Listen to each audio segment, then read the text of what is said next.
Ezkutuko sistema batek erabakiak manipulatu eta isiltasunak erosten ditu.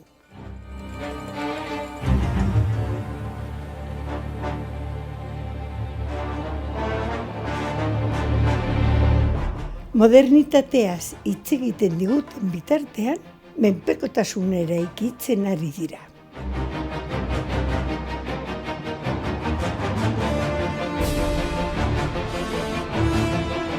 Ez dago etorkizunik, erailtzen ari diren lurraren gainean.